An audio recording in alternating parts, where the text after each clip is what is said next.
আসসালামু আলাইকুম আমার দাদারা বউরা কেমন আছেন? আশা করি সকলে ভালো আছেন। তো এখানে আমি ফুলকপি ডাঁটের ভর্তা বানাবো। এই জীবনে প্রথম খেলাম। তো এই ফুলকপিটা বাজার থেকে আনছিল। তো এখান থেকে আমি বড় ডাঁটগুলো আর কি কেটে নেব। তো এই যে বড় সাইজের ডাঁটগুলো পাতা সহকারে আর কি এভাবে কেটে নিছি। আর তারপরে এই যে ছোট ছোট টুকরো করে কাটতে এগুলো ধুইয়া আমি একটু পানি দিয়ে ভাপ দিয়ে নেব। তো পানি দিয়ে ভাপ দেওয়ার পরে যে চুলায় কড়াইতে একটু সরিষার তেল দিয়ে দিলাম।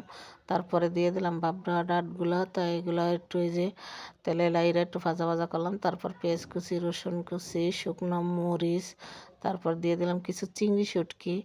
এগুলা দিয়ে আর কি যে নাড়াচাড়া দিয়ে একটু ভাজা ভাজা করে নিলাম। তারপরে যে ভর্তা বানাবো, তো পাটার ভিতরে মরিচ আর লবণ দিয়ে বাইটে নিলাম। তারপরে যে শুটকি আর ফুলকপির ডাঁট পেঁয়াজ এগুলো দিয়ে বাইটে নিলাম। তারপরে দিয়ে দিলাম ধনেপাতা, কিছু ধনেপাতা দিয়ে একটু লাড়াচাড়া দিয়ে সব মিশিয়ে তারপরে দিয়ে দিলাম একটু সরিষার তেল।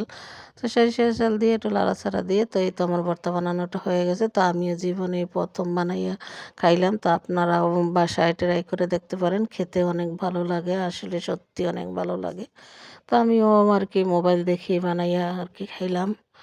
তো এই তো ছিল আজকের ভিডিও আমার। যদি ভালো লাগে আমার ভিডিওটা লাইক কমেন্ট শেয়ার করবেন। ধন্যবাদ, সবাই ভালো থাকবেন।